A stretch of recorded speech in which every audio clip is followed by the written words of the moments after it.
exactly. I read your text today. Yeah.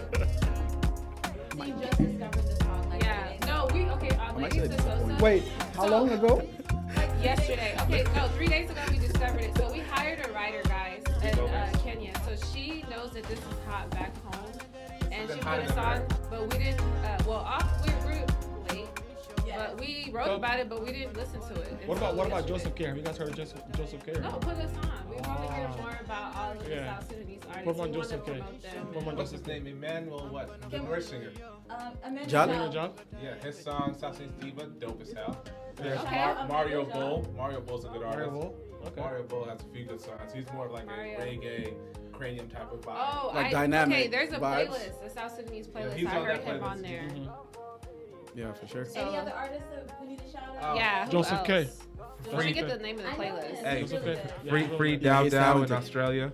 Dow is one of the best artists there is. No, but shout out he's to a all scammer. the artists that are working hard to put South Sudan on the map. Facts. Honestly, you know, it's 100%, like, you know, 100%. they working, like, and to see stuff like this coming out from the motherland, you know, like hot. the future Encourages looking you, yeah, nice. for Do sure. you guys feel like South Sudanese music is gonna go like international soon? It will. This Oh, is wow. international. It This right it here, already this John is. Rock, It will. Action Energy. It already is. This is Especially a Action Energy. crossover. And also there's a remix of that Action Energy too with Yeah, what's his with name? Eddie Kenzo. Eddie Kenzo. Very nice. You don't see anybody sitting down when this song comes on. Yeah. No, there's no facts. way. You know, so Because it's- we're really proud. I'm proud. If you guys get on YouTube, there's If you guys are proud of the song, We did this is a good Yeah, hot I'm like, yeah. if you South get on Sudan all YouTube, year. Oh, yeah. there's a video of the last South Sudanese, the Olympic little ball, whatever it is, tournament they do, the basketball team. They went past the second round and the whole crowd played the song. Everyone Yeah. just Yep. turning- It went off, right? Hundreds of people standing on top of each other just going off. Yeah. This song. Right. This is our new national anthem. That Oh, it part. really is. That part. Right. Well, big Oh, shout out and to John Frog. And all Let's the shout other out Pseudo Hits. They have a playlist with the best of South Sudanese music, so you can get all of the latest music for people like us who are not really plugged in. Right. Yeah. No, Check it out. shout out to Macron. That's seriously. my boy. He's put this thing together, and you know, and I'm seeing it already working. So So my name is Michael Majuk, aka Michael Majuk, and I am from Dallas, Texas. Been here for the past 22 years. As far as more introduction, what else do we need to say to that? Just our names. Anything you want to say? fun fact. Plug your social media. Where to find Oh, you. social media, Mr. Connector, Mike Majuk. So that's my Instagram, Facebook. Facebook is more so for the aunties and uncles, but as far as Instagram and Snapchat is Mike Majuk. You guys can find Categories. me on I there. feel you. Yeah, so lived in Dallas, basically raised in Dallas, and I'm really glad to be here. Just trying to get an opportunity to talk about what it is that we go through as men, as South Sudanese men in the community, and just hear what my brothers have to say as well. So. My name is Moses Lolik, aka Mosey. You know, widely known by DJ Mosey as well. So I'm grateful to be here, ladies and Sosa. Thank you for inviting me, and I'm a husband and a dad to a son, a little boy. I'm here in Dallas, Texas. I've been living in Dallas for ever since I came to the U.S. Just happy to be part of this panel to talk about something that is important to all of us. Well, my name is Quad Theo, in a way known by Will Chief.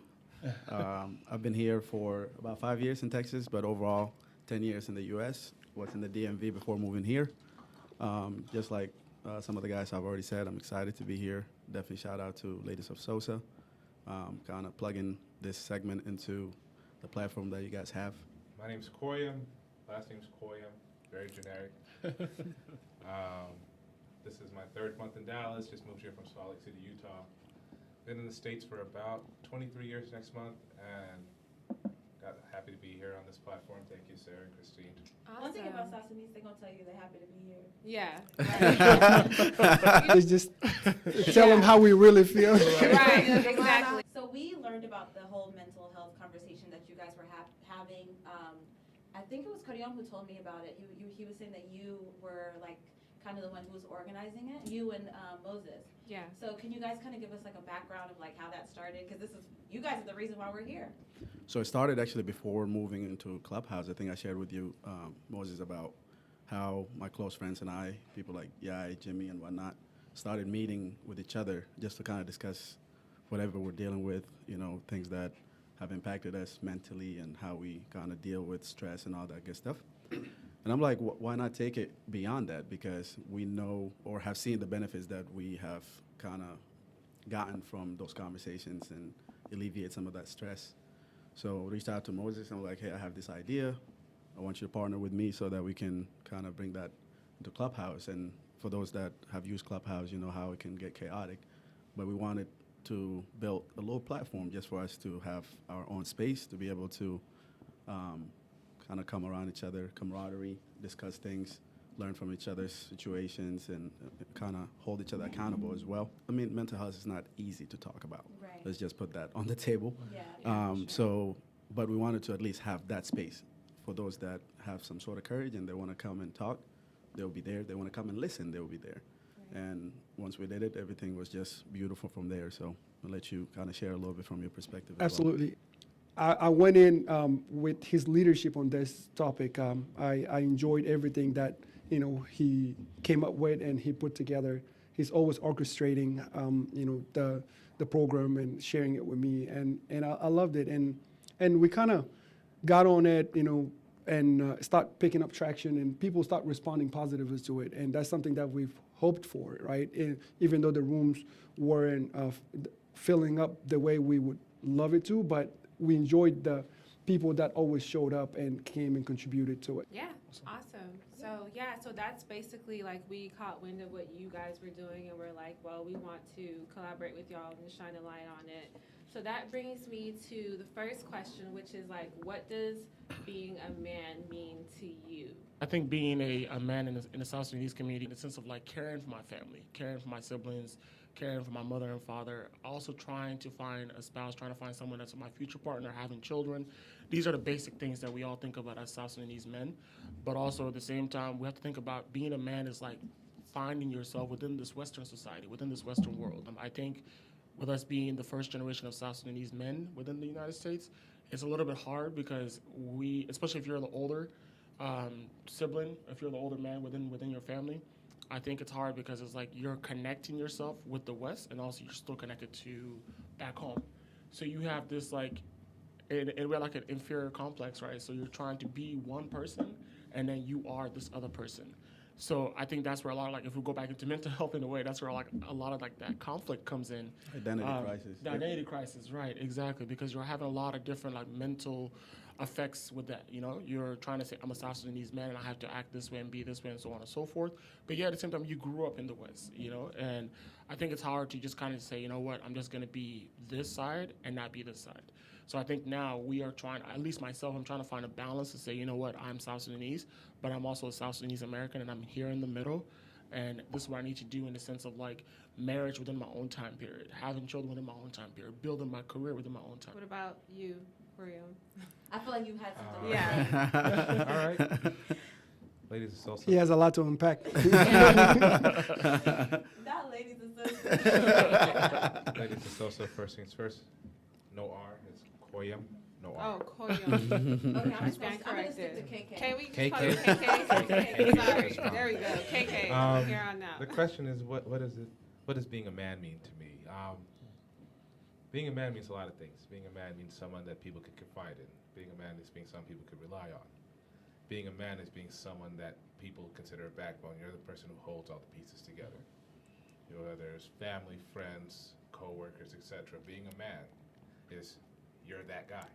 For me, it's being available to let loose, available to feel my norm, available not having to put on this character, this persona of being that guy all the time, where I could just be me. People that know me see me as the talking about, going energetic person. Sometimes I just want to chill. Sometimes I just want to sit at the house. I don't want my phone to ring. I want to watch Love and Hip Hop. Don't judge me. Love Island at that. That's a great show, by the way. These are the things of being a man that society does not see. Being a man is being comforted within your own self, being comforted in your own habits, your own characteristics, your own identity, along with also fulfilling these roles for other people, because being a man is more of, yes, you could be you, but you also have to be you for people. People need you to be who you are for them to live their life at their best. That part. And Okay. that's my idea of what being a man is. You know, I couldn't have said it any better. You know? Right. I mean, What he said. what you said, you know, for me, I'm always going to be a provider, regardless of what is happening around me. Right? That's how I was brought up, and that's how, you know, what I believe in. Like, I'm going to make sure that I'm a caretaker. You know, I'll take care of mine and everyone around me, and that's me being a man. What I about will, you, Chief. Michael? Yeah, you. For me, growing up, being the youngest out of 8 kids, 3 of them being brothers, you kind of imitate them. You want to be like this, you want to be like this, you want to be like that, until you kind of grow and become a teenager, and then you experience life a little bit differently, and then now you want to see who should you look up to. You know, so it always kind of went around those characteristics, you know, the provider, the stern, Yep. I'm going to control this. And some of that is negative, right? But the point is that's what you kind of observe growing up, especially in our community. You look at your dad a certain way, and you were like, okay, I want to be like my dad. I want to be this way and that way, because he was such in control. Everything was done this way. He was providing. He was taking care of everyone. His word was kind of, you know, what goes and all that good stuff. But now, do you still want to be like that? 'Cause But Yeah. that's why I said it's like different phases, right? Because I've seen certain things that I'm like, okay, I definitely want to do that. And then you see certain things and you're like, nah, I want to do things a little differently.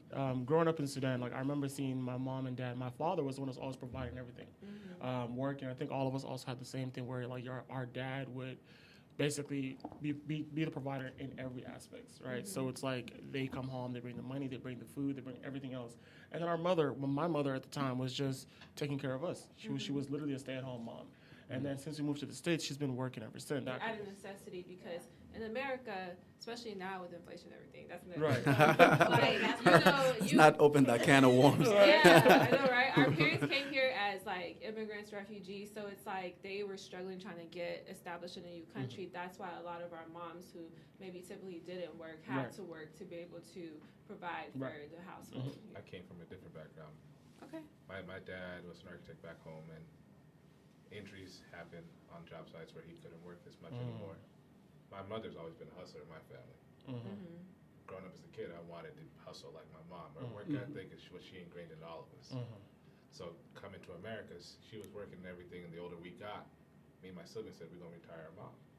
My mom has not worked since 2010. Nice. Hey, clap for that. Nice. We all want to do. Shout out. You know, grief without masarif, money for the road, stuff like that. So all that was all a hustle. My mother was a hustler out of my household. Nice. Yeah. Shout out. Well, it Beautiful. sounds like it's not even like pressure for you guys to provide. It's just like what you've seen, and Right. you want to be someone to be like you saw your mom work, and you're like, I don't want her to work anymore at this Right. point. You know, Yeah. it's like more of you're just trying to be the best person that you can be for Correct. your families. Right. Does that take a toll on you guys at any point? 1,000%. Yeah. That's a lot of But pressure. I ain't gonna Yeah. show y'all. Right. Yeah, That's exactly. being a That's man, another. right? That's another part about being a man. I ain't gonna Yeah. show y'all. You ain't gonna know what I'm going through. Right. I Right. could be going through hell. You ain't gonna know. So that's the thing, like when you are going through hell, I think it's good to have these type of dialogues, right? To speak to your friends, as Quad was saying earlier, Definitely. how he has some of his closest friends where they actually meet and talk. You know, I think it's that opportunity where you can find someone. You don't necessarily have to confide to, you know, Friends, your spouse, family, you know, therapists. or even your family, but you can definitely like confide to your friends. And that's the biggest challenge a lot of people face, Mm. where they don't feel safe. Before we had these safe spaces, all of us had our cars in the driveways, parking spots. We sit there. Mhm. When Right. you come home from work, you sit there. Right. Sometimes I sit in the It- car. it's funny how like everybody laughed because like I think that's Yeah. what We all do everybody that. So does, universal. you know? That's my almost been. That's- For me, sometimes I take longer showers. Mm-hmm. Love That thinking in the shower You hits know? different. It's when we start having this conversation, there are a lot to unpack. You know, we don't have it early enough. I was fortunate enough to have friends where, you know, we talk in depth about our issues that we go through. When you get to a point where you actually cry with your friend as a man, Wow. that's a different level. Yeah, that's a you lot know? of vulnerability. You know, that's a different level, and you know, and I don't know how many people had this type of conversation before, but it's like you start realizing you're more open to new layers, you know, and Yeah, and yeah. able to start accepting things for what they are. Do you guys feel supported by men within the community? Like, Yes, I feel supported by men in my community. I mean, sometimes a man just needs someone around. sometimes we don't want to talk about our feelings. We Yeah. don't have to talk about them, but that comfort from a friend that sees you in a need, sometimes is what eases it for us. That part. What are signs that your friend is in need, though? Like, how would you know? If you have a friend who's always wanting to hang out and never wanted to be in his own space, that's the biggest thing. Or even if it's in his own space, he does not want to be alone. Mm.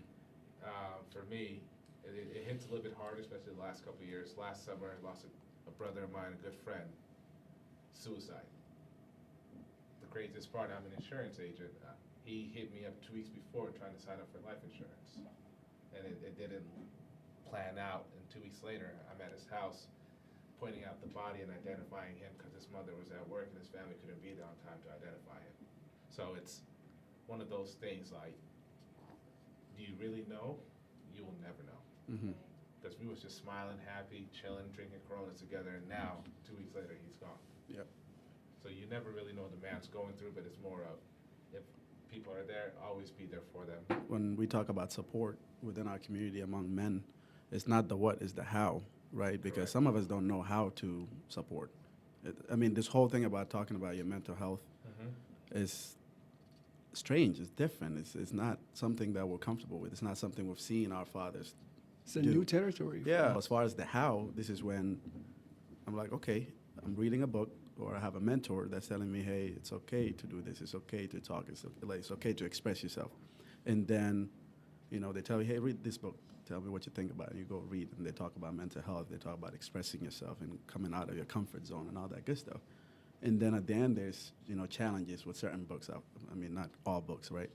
And one of those challenges that I was given was to pick one friend to go talk to, tell them one problem you're dealing with.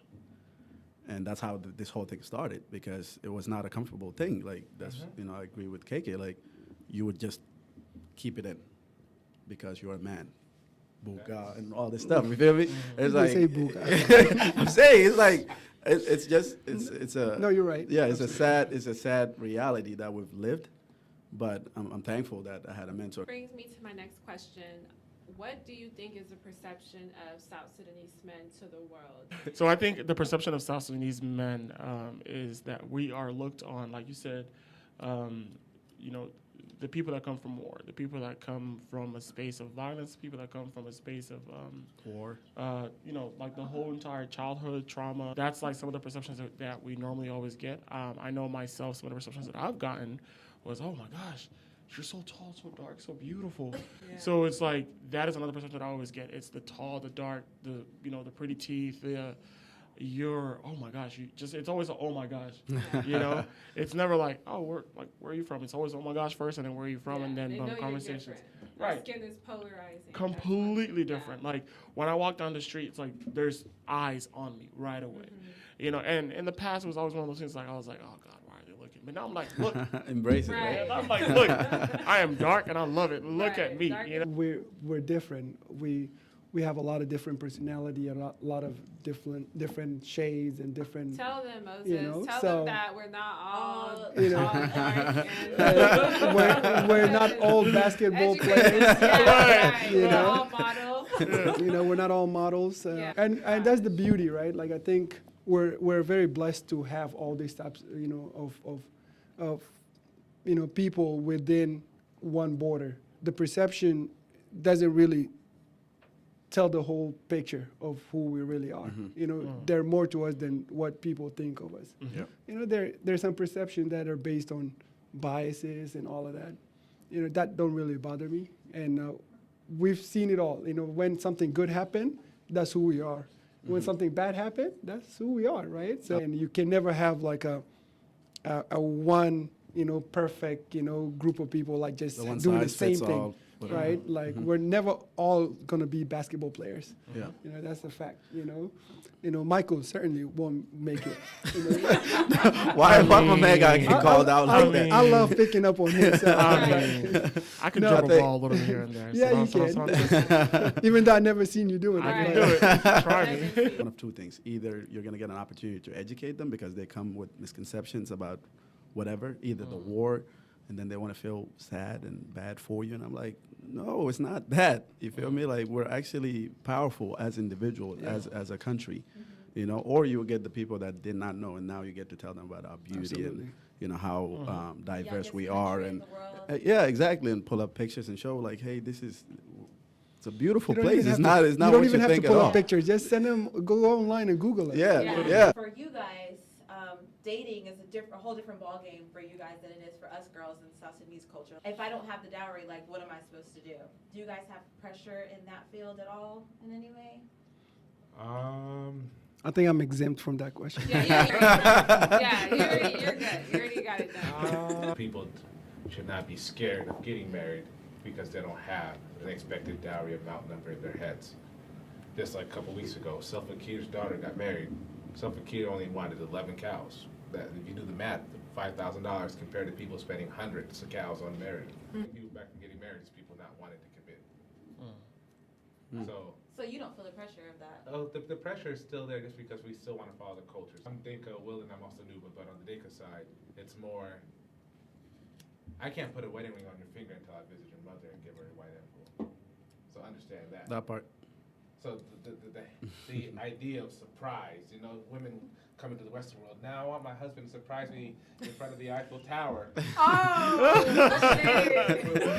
the wedding ring. Yeah. Hey, that was beautiful. That was That was beautiful. beautiful. And that- Somebody it is calling me beautiful. out. Calling you out every time. Wait, some of us don't got that luxury is all I'm saying. That part. People that are still stuck on the finance side that will not work with people that don't have much. Why would you want someone to come out of pocket X amount of money when that money could be used for them starting their new life together? That's a down payment on house. 3% on 400,000 is only Yeah. 16K. All right, do the math. So understand that, like, it's the amount of money I could pay on a dowry, I could run that and get me a house, build up a new construction, have something Start that a we have, business, we yeah. have equity, and now we start our lives together. If you do got it, respect the culture. I'm all for the culture. I'm all about respecting and following our culture and traditions as much as possible. Because coming to America, they already stripped us of a lot. The majority of us, our language. Some of us now, we speak a broken version of the language that we grew up with. So don't strip me of everything. Let me keep my culture. Let me move on forward. So when I do got kids, my kids, yeah, I'm American, but I'm South Sudanese. I think the pressure is for sure there. I think when you reach a certain age in the South Sudanese community, especially as a man, 30s Just say your and age, above, Michael. Just say your age. It's a safe space. You know? It's a safe space, all right? Having a space, you know, a down payment for a home, having enough money set aside for a nice vehicle, preparing for your children, all that stuff. I think those are the things that we more so start to think about now. It's like, okay, do I have that versus do I have the money for a dowry, a down payment for a dowry? I was like, I'm not ready for that yet. I'm honestly not ready. Like you would think that I'm ready, but it's like at the same time, when you start to sit down and really think about, we go back into the mental health thing. Like, am I really ready to like now bring in a woman into my life and deal with my mental health with her? You know, and it's like sometimes if you find the right woman, the right person, it's like you connect, and then now you can build each other mentally. And then when we speak about culture, you know, this dowry is like different from all kind of cultures within South Sudan too. So let's not make it one size fits all type of thing, right? Right. So if I speak from my own culture, that's something that I embrace, Definitely. right? I embrace because the reason for it is far more important than the I guess The value. the amount or Yep. the number of Financial cows side. or how much money or whatever. Yeah. Like, because we have to take it all the way back, Yep. right? For you do it out of respect. You do it out of, hey, I'm doing this to value this person Yep. Definitely. and to respect this family and to do this and to do that. So there's so much more to it than this number of cows thing. Really just happened the last couple of decades, Last right? 10, About 20, 15. 30 years Yeah, max. maximum. Is it fair for people to request these dowry amounts of lower or higher, and they request dowry for Western women that are not traditional women? My main thing is just more the key components of why dowry's paid. Are those components being met if you pay dowry for Westernized women? Well, that's a different topic. That's what I'm We getting want to at. dive into Okay, that. okay. Let's dive a little bit, just slightly, because I just wanted to see your guys' point of view, because I didn't dissect this in my own mind. He said, first of all, yeah, I had your own agenda. I know. I have my own. Question these things is because I'm looking at of what dowry represented. Correct. There's certain things that come with dowry. Are Western women willing to accept dowry? Kids are named after the father's side of the family from the get. You get no say of what comes out of your womb and the child that you have. You don't get to pick the name. Are majority of Western women okay with that? I think they are. I've not really seen much You see their faces. backlash about names myself. I have We not didn't- I observed didn't that. make a So face. I was just listening to you. And it's more of property of children. Children belong to the father. So say you and your partner don't work out. Who gets custody? Are we gonna go by the Western court system, or are we gonna go by the tradition of the dowry that we paid to marry this woman? Well, I think These I are think good it's a good question Yeah. for sure. You know, I mean, so I there's think- a lot more behind it that we have to fully dissect when, especially our parents are trying to force dowry on younger generations getting married. Is your daughter following traditional ways? Is she What gonna? is some traditional ways to you that, Mm. yeah, so like, She said, "Let's take it back a All little right. bit." What do you consider? All right. What do you consider traditional exactly? with the cows. With yes, the Since you're the paying kids being named after the father, Not us owns cornering the good children. Hey, all three of us, let's just put ourselves on mute because he. Nah, for he's real. about to- Oh, he You started did this on- to yourself. Let's go. Please. I'm gonna try to like bail you out of this, Or maybe even. or maybe even make it worse for you, right? Right. So you're saying you respect dowry, right? I do. And 100%. from what I'm understanding is that you're expecting, the lady you're marrying, if you're paying the dowry, to act a certain way. But that was for more. It's not act. It's a certain characteristics and certain things that come with dowry. I want to know what are I- the Well, characteristics. you're not saying it any differently. Bring it back and People forth. want to hold on to traditional ways and bring them into today's times. So if you're going to bring traditional ways into today's times, you might as well follow traditional customs and Fully. and follow those standards in today's times. Right. Because if you're not going to follow those standards, you cannot pick and choose what you want out of it and demand that you still want it. It's like So- me saying I want to run for president of America, but I could never because I was not born here. Right. But I can't say, no, I've been here long enough, I could do it, and you got to accept it because not today's, the world has changed. America's a, what you call a melting pot, and you got to accept me and embrace me. No, you can't do Right. that. So you have to stick with the rules and the standards that come with certain things. But So what the are standards. Okay, so That's what we I'm wanna actually know. going to answer that for you a Okay. little bit, right? Please, please. So I think the standards for you paying dowry. One of the things that is expected for the woman, first of all, as soon as you pay that dowry, she basically comes to you and to your side of the family. Let's say we are one family right now, right? And we have was it Hannah? Our Hannah. Let's just say Our engineer. Our engineer Hannah. Let's just say I marry Hannah, and you guys are all my relatives, right? Hannah now comes to us, right? And she's a part of us. She leaves her family. She leaves her behind. family and she comes and she stays in our house. Let's say Hannah gets pregnant. She has children in the house with the first year or so. She's expected to know how to cook. She's expected to Everything be you did educated. for your family, you have to come do for mine. Well, and it's even That's why more we than pay that. dowry. He's listing the everything. It's We even want more to than know that. the Yes, It's even everything. more than that. Yeah. So What is the marriage, living with your relatives, the children, providing as many children as you can, making As sure you that can. all your children are named after us. I hear you. As you you know? can. You guys hear him? Yeah, Become an assembly all the line. children's It names really are is. named after us, making sure that she is able to like represent your family now. Correct. When you go out into like an event, event. she's the new wife. She's the new person. She can be Especially educated as you well. have to take on and get in full depth of your husband's side of his family. Yeah. His lineage, you have to know by heart. Right, Because you are now the new scribe for this family. right. So are we going to That part? expect these things Mhm. from the women of today's world? Because the world has changed. Yeah. And, Like- I'm saying I stand fully on dowry. But I also want to understand that people need to understand why dowry is what it was. Mm-hmm. Yes, today I still want to pay a dowry. I'm in a relationship. I plan on, hopefully in the near future, I go down this line. And I am going to pay dowry. I'm going to respect the family. I'm going to follow the certain customs of how marriage is supposed to be enacted and supposed to the rituals of marriage. I want to do it all down the line. Okay, so you're saying like since dowry is a cultural custom, like everything that's cultural, it It has to should attach come with it. Mhm. Yeah. Because dating has changed and the standards of dating have changed of when dowry was the norm to what dowry is now, and that's just all I was trying to pick at. Goes back to this respect thing. Like if you're able to come with respect and your parents come and show respect to this family and you show the love that you have for this person and you're going to take care of them and they're going to be welcome and treated right. This whole thing about dowry is really, I don't know, like it's just icing on the cake, really. Yep. You know, it used to be such a big deal, right? Because again, the culture back then, and then it transitioned to this wanting to impress people thing. And now people really are, that's why I say there's good news. Like things are really changing. Like people, like parents are not as crazy about dowry as they used to be. Because again, they want someone that's going to take care of their daughter. Right. Just to kind of wrap things up on this topic is I think we continue to have this conversation around dowry because ultimately it goes back to the man, right? I will forever respect dowry process. Like, if you ask me, dowry now is not the same as dowry, 10, 20 years ago or 50 years ago. It's a symbol of respect, and that's something that's been passed on from generation to generation. But right now, it's a financial opportunity to families that barely make money back home. When you see, especially someone coming from the Western world, it's like, we get to see, Lottery. we get to see money, right? I mean, and that you would think that money will last forever. That's why you see a lot of, family depend on the husband of their daughter, almost like throughout the marriage. And that weigh the daughter's family down, because now you feel like you're obligated to take care of your wife's family as well. Right. And that's the issue we deal with that we don't really speak of. I feel like we're gonna have to reconvene this conversation because there's so many different nuggets and topics Yeah. that we can dive deeper into.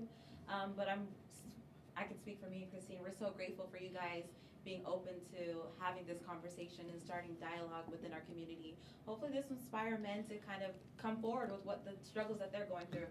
It may not be the exact same struggles, but it may be something else, but it'll give them the opportunity to say, like, you know what, I do have a safe space to talk about this because you guys did it. And our fathers probably never had a forum like this where they can talk about what they've been going through. Mental health is, I mean, come on, they're going through a war. Like, Yeah. what is mental health? What do you mean you need self-care Sunday? What do you? Yeah. Absolutely not. Yeah. So it's like, this is such a privilege that we are able to do this and that they put us in a position where we could better ourselves, even if they couldn't better themselves. So, I think we just scratched the surface on this topic. For Yeah. sure. Because there's a lot that we haven't talked Yeah. about, Really but So much. hopefully we'll get a chance to kind of talk about everything else. right. Yeah.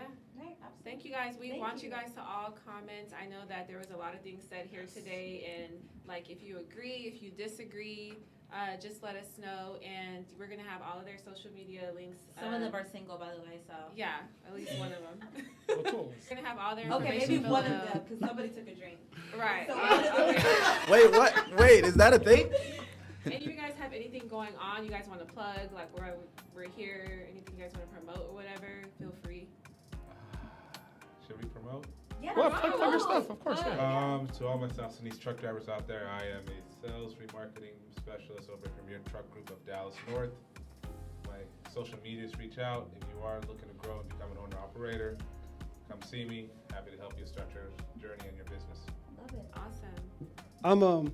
I'm a data engineer. I'm an instructor as well. I run Lolik Academy. I don't know if you've heard of it.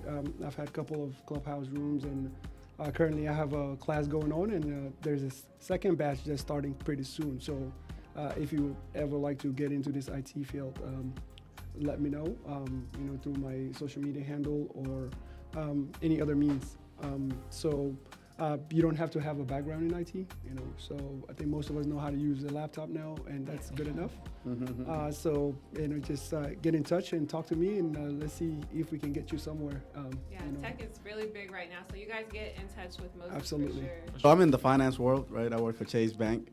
So if there's anything to really promote is to kind of take a step back and really look at your finances, get that thing together. That's a because huge conversation.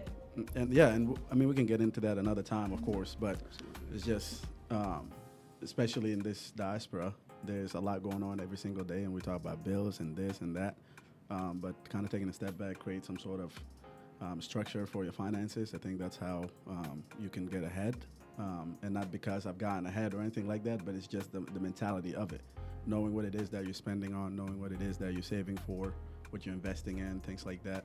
But I definitely wanted to shout out my man Moses with his Low League Academy. I definitely had multiple conversations about IT with him.